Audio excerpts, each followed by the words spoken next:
In this fourth video of this series, I'll talk about mineral elasticity with a few examples. This is neither an exhaustive survey nor a complete survey. It's just representative of several features that I find interesting about mineral elasticity. So let's go back and review for us the continuum mechanics of mapping stress and strain using an array of numbers. And using the Voigt notation, the first three indices, 1, 2, and 3, apply to longitudinal directions. So a longitudinal strain would be the strain associated with a shortening along an axis as shown in the diagram, and the stress would be the stress on the face as shown with the arrows. In contrast, the last three indices, 4, 5, and 6, all correspond to stresses or strains applied to shear a material or to strain it other than along a longitudinal axis. We have Hooke's law, which is the mapping of strains into stresses. And ultimately, quantum mechanics is determining the force between the atoms, both the radial forces and any angular contribution. And when appropriately combined for all atoms in the structure, you would get the elastic tensor elements that we will talk about here. So now let's look at these elastic tensor elements. I've labeled them all in the Voigt notation. And as we've said before, it must be symmetric, at least 21, well, at most 21 independent constants, fewer if you have a higher symmetry material.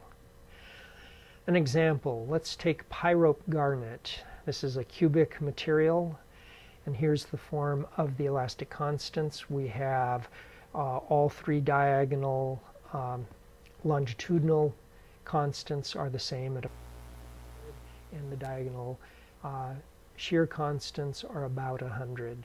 The off-diagonal elements are also close to 100. In MATLAB, you could create this array by defining an elastic constants vector with elements 395 and 103, and then use the function makeCij, passing it that vector of constants and telling it it's a cubic material. Now, by taking the inverse of that, you would get a matrix like this of compliances where I've multiplied them by 10 to the third GPa. And again, the compliances are diagonal with just the longitudinal compliance elements being non-zero. The MATLAB here is Sij is the inverse of Cij. To gain some insight into what the elastic constants mean, let's look at our pyrope elastic constants again and imagine applying a strain in the x direction as shown in the little diagram with the rectangle being squeezed in along the x-axis. Let's further imagine that the strain is a value of 1. Then reading across the row in the first row of the elastic constants matrix, we have elements 300, 103, 103. The 300 is going to be the stress necessary to compress epsilon 1 by 1, and the next two stresses are the stresses needed to keep the epsilon 2 and epsilon 3 strains at 0. So we have to apply 103 gigapascals to the sides, both the top and the bottom, in order to keep the strains simply along the x direction. Now, in contrast, when we go down to a strain epsilon 6 of unity, that's a shear strain of unit value, and unit value shear strain is associated with a stress of 95 gigapascals. Now, clearly, this is a elasticity matrix that deals with infinitesimal strains. Strain of 1 is well beyond the linear range of the elasticity matrix. but by looking at the elastic constants in this way, you get some insight into what those numbers mean as they sit on the table. Okay, recapping on this cubic mineral, we have 3 constants in total with 3 sets of constants of various sorts being equal. So all the longitudinal diagonal are equal, the off diagonal are all equal, and the diagonal shears are all equal. In the case of many oxides and silicates, there's a general ballpark for these elastic constants. The longitudinal moduli tend to be in the range of 100 to 300 gigapascal, whereas the off-diagonal constants tend to be no more than 100 gigapascal and typically less. And the diagonal shear constants, again, tend to be in the range of 100 gigapascals or less. In the case of pyrope garnet, the elastic constants show that it is close to being isotropic. An isotropic material is characterized by only 2 elastic constants, the bulk modulus and the shear modulus. If the off-diagonal constants combined with the C11 divided by 2 is equal to C44, then the material is isotropic. In the case here, you see 300 minus 100 is 200 divided by 2. That's 100, which is fairly close to the 95 for the off-diagonal elements. Another relationship, the Cauchy relationship, holds if forces between nearest neighbor atoms are radially directed, i.e. it's a central force between nearest neighbors, then you would have C12 equal to C66, and in this case 103 is fairly close to 95. Thus, even though this is a very complex arrangement of atoms, it would appear that a central force model might be adequate. Let's contrast that with sodium chloride. Now here the Cauchy relation is even satisfied more closely.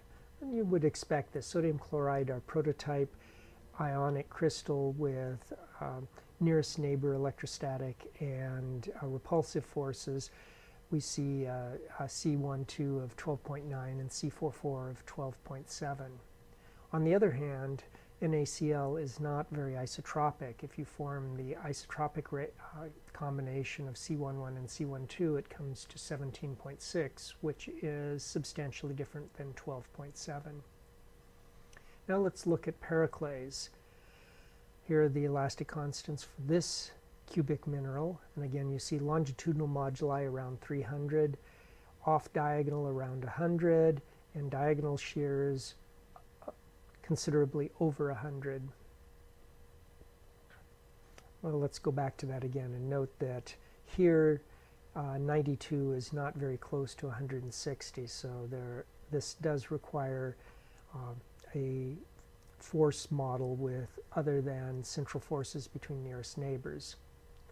If we go to a substitution of iron for magnesium, we see a drop in the longitudinal moduli, but an even larger drop in the off-diagonal elements, and an even larger deviation between C12 and C44.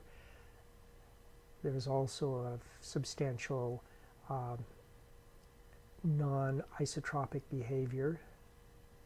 So 218 minus 46 over 2 is 86 compared to 122. Let's go to a silicate mineral, diopside, which is a pyroxene. And here we look and we see values of the longitudinal moduli around 200. The off-diagonals are around 80, and the diagonal shears are also in the neighborhood of 80. The explicitly monoclinic constants are small except for C35, which gets as large as a substantial fraction of the diagonal shear constants. Turning to a triclinic mineral, Here's albite, the sodium feldspar.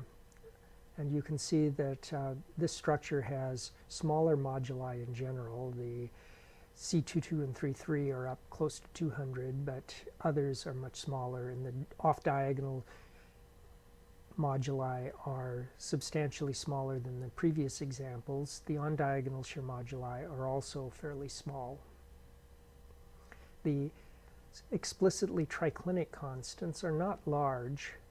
Some as small as about 1, order 1 gigapascal, but they do make a substantial or a non-negligible contribution to the elasticity, as we'll see later. One more mineral. Here's an amphibole feldspar. That's not a feldspar. It's an amphibole in silicate, hornblende. The longitudinal moduli are between 122 and 230. The off-diagonal elements are about half of order 100 gigapascal that we saw in the pure oxide-like periclase. The diagonal shear constants range from 40 to 70, fairly substantial range in those. The off-diagonal are small, and the C35 is not as large as it was in the case of the diopside.